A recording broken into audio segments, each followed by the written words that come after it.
welcome to this video.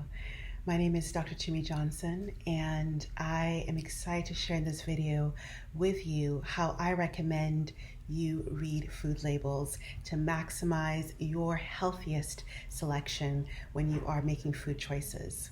If you're new to my channel, welcome. I am a medical doctor. I'm also a dancer and a poet, and I love creating on this channel videos to support you living your best, healthiest, most conscious lives. And if you're interested in videos in general on holistic health well-being, raw veganism, I've been raw vegan now for over 10 years, plant-based living in general, minimalism or voluntary simplicity as I like to call it, all infused with dance, then consider subscribing down below. So let's get started on this video. So I have a membership program that I absolutely love. It's been going over for I think more than 3 years now, with incredible community of people who are interested in living their most conscious, their best, and what I like to call their most delicious lives. And so every month I guide the membership program on a topic around health and well-being, relationships, self-love, and nutrition. And this month we are diving into, in March, we are diving into food, organizing yourself around food specifically. We've done in the past lots of things around nutrition and optimizing one's diet and food freedom, but this month is all about getting organized around food. And I think this is so important because I'm a holistic physician. I love to talk about the mental and emotional and spiritual, as well as the practical and physical aspects of well-being. But again, yes, practical stuff is so vital, I think, when it comes to feeling confident and feeling ease around just making healthy food selections. Part of food organization is knowing how to select the best food for you. So that involves absolutely reading food labels. Now, if you've been on this channel long enough, you know that I'm really a proponent on eating healthy and as minimally processed foods as possible. I often will go to our fig tree when it's in season, and my husband and my little one and I will just eat figs from the tree, and that's a meal. That might seem crazy, but I love simple foods and simple meals. And I believe that's how nature really intended us to eat as much as possible. And I've been thriving eating this way for, again, over a decade. But the reality for most of us is that at some point we're probably going to buy something that's packaged. So it's important to read the package as well to make the best healthy choice for you. So how do we do that? I have here a couple of examples. These two are literally the only packaged foods we have in our home right now. We have Deglet Nor dates, which comes in a package, these ones. And we have some spirulina powder, which I use sometimes for our smoothies when we can't get the freshest greens possible. So I'm going to use one or both of these to show you how I recommend you read and decipher and break down packages in an easy way. So this can be either plastic packages like this, unfortunately, or cans or bottles. Anything that comes in a packaged is really important for you to be able to decipher what's in there. The first thing I recommend is that instead of getting distracted by the front, apart from just knowing what it is, so this one says Deglet Nor dates. This is in Spanish, but it says Deglet Nor dates dehydrated. I'm sorry, not dehydrated, depitted, dehuesados. Don't spend too much time on the front because the front is all about marketing. They'll say things like gluten-free, heart healthy, vegan, and it's all marketing. The most important thing is for you to flip as quickly as possible to the back, and we're going to spend most of our time in this part of the package. First thing I recommend when you flip to the back is don't even take a look at this part yet. This is the nutrition facts area. Go straight to the ingredients. Go immediately to the ingredients and start reading the ingredients.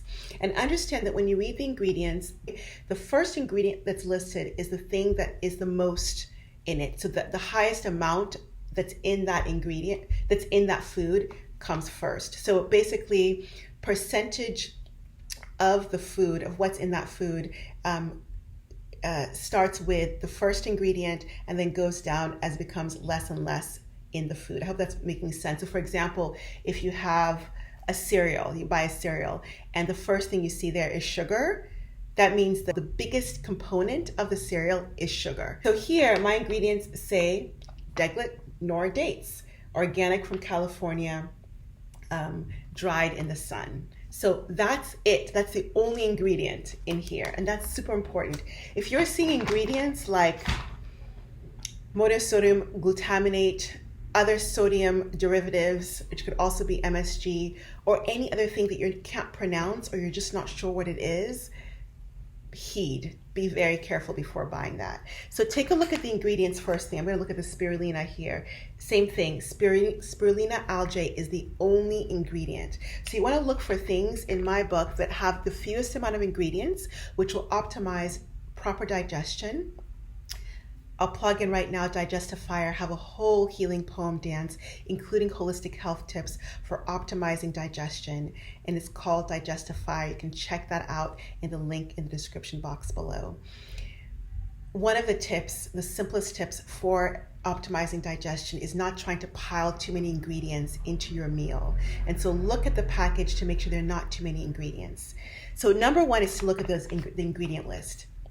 Now you can then go to the nutrition facts. This is the nutrition facts table that is that's at the back. You probably can't see it, but I just want you to see as much as possible. Nutrition facts. Okay, so it's at the back of every package. That's where you want to spend time. And we're going to be looking at a few things that I think are vital. It's so easy to get overwhelmed, and I think there are just a few things that are super important when you're looking at the nutrition facts. The first thing is to see how many servings there are in the package and what a serving size is. Why is this important? So many times when I work with patients and clients, they'll tell me, yeah, I have just a little bit of this, and when I read the package, it told me it didn't have that much fat. And I'll say, well, how much fat is in a serving size? And they'll say, well, what do you mean by that? So they'll think, for example, they'll get a bag of maybe, let's say, cashews or Brazil nuts, and they'll say, well, I think it's only about 10 grams in that package, and I eat about half a package. You'd be surprised how many people eat a lot of nuts at one sitting. And I'll say, well, is 10 grams in the entire package, or is it just in the serving size? And how many servings are in the package? Many times, the serving size is not the whole package. For example, here, the serving size is 1 tablespoon. There are 50 servings in this container. So all the information you then see in the nutritional facts table is just pertaining to the serving size, not the entire package. You have to multiply by 50, because that's how many servings they are per the container, every number you see here to understand how much is in this container. So for example, let's say, and this is not the case here, total fat in the serving in this table said 10 grams. You would have to multiply that by 50, and that means 500 grams would be in this entire package. So when you get a bag of cashews and you see, for example, 10 grams in a serving size, I guarantee you 10 grams is not the entire fat content of the whole package. It's going to be a lot more. So you need to know how many servings are in your container and then multiply that number by the amount of, for example, fat or carbohydrates or whatever number it is you want to know in the table to understand how much is the entire package. Super important. A lot of people are not just having one serving size, they're having multiple serving sizes or half the container or even the whole container, depending on what they're eating. So this is so important. Know how many serving sizes are in your container and what a serving size is for this package. That's number one. And that gives you just an idea of how much you're really eating of things. The second thing is, I'll be honest with you, I don't take a look at calories. I don't count my calories. I haven't in about a decade. And that's because I eat a living foods, whole plant foods diet. If anything, I'm concerned with getting enough calories in. this day, after 10 years of doing this, I just don't worry about calories. I just make sure I'm getting good type of calories. And what does that mean? That I'm eating the good foods, the fruits, the vegetables, a healthy amount of nuts and seeds, seaweeds, sprouted foods. This is what I eat. So I actually don't really spend a time on calories. If you want a calorie count, you can do exactly what I said. See how many calories are in the nutrition facts, but then understand that that's the amount of calories in the serving size multiplied by how many servings you're eating. What I spend more time looking at and what I guide my patients and clients to look at are fat, cholesterol, sodium, and sugars. In terms of fat, really important, a healthy amount of fat. Studies are showing that if you want to reverse disease or prevent chronic disease, 10% to maybe 15% tops is what is recommended, 10% of your total calories coming from fat, especially if you want to reverse or heal chronic disease. 15% is pretty good. I wouldn't get more than 20% for a healthy diet. So people consider that low fat. I think it's just appropriate, healthy amounts of fat. So look at the fat content. Again, here in the spirulina, total fat is 0. There's no fat in spirulina. I'll bring out the dates. Dates. You can't see it here, but also 0 fat. It's in Spanish. Grasas totales, 0. So no fat. But whatever fat amount you see there, realize again, that's just for the serving size. Think about how many servings you're going to eat and then multiply that to understand how much fat you're really taking in. Super important. So for example, if you eat a 2,000 calorie diet, you would like for about 200 of those calories to come from fat or less if you're going to eat 10% or less coming from calories. So to understand if you're getting 200 calories coming from fat, the way to do that, you can take a look at the amount of fat you're having. For example, if it's 5 grams of fat in the amount you're going to eat, 5 grams times 9, the reason I say that is there are 9 calories in every gram of fat. That gives you 45 calories coming from fat.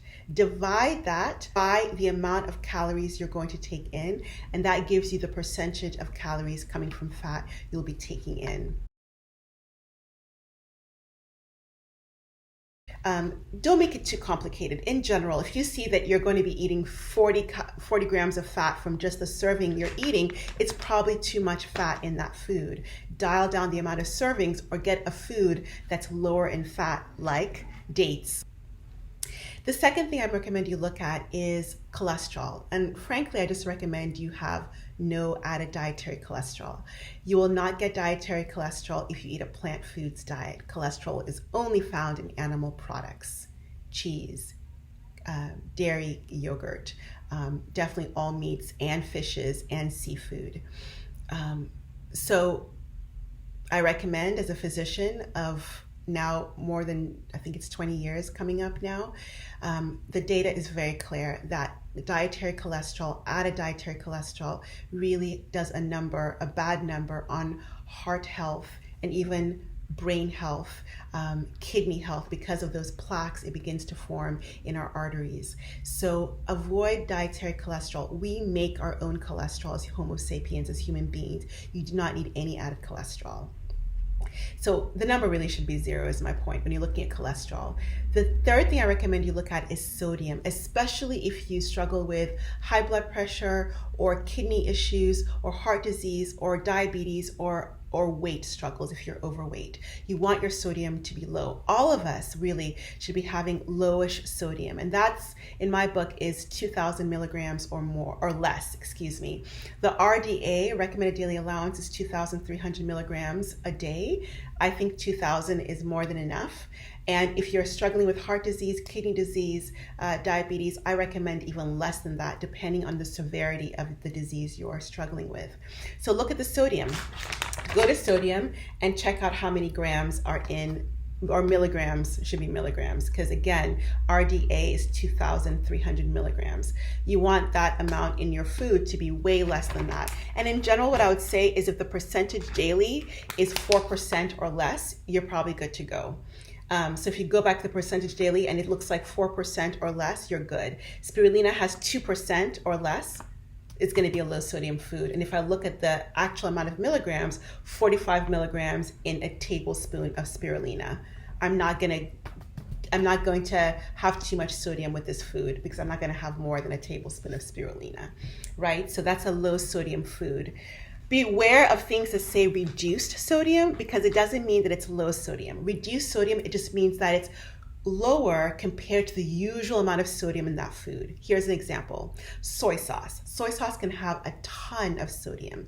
You might find one that says reduced sodium soy sauce, but you can look at the label and it's maybe still percentage daily value of 10%.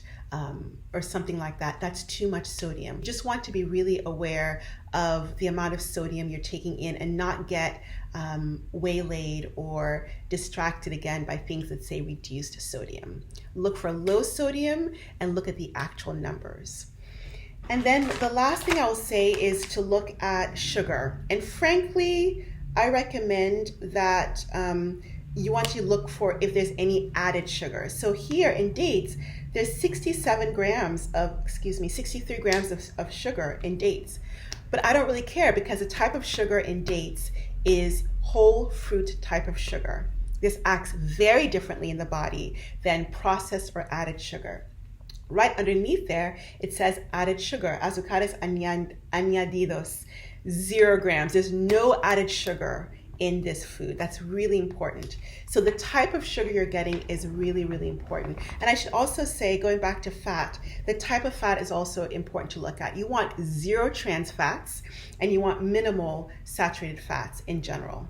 So I say in general because coconut flesh has saturated fat, but I consider coconut meats to be a healthy type of fat. In general, you're looking for definitely no trans fats, but you'd like to see, for example, maybe monosaturated or polyunsaturated with good omega-3 fats, if that is in the nutritional facts table.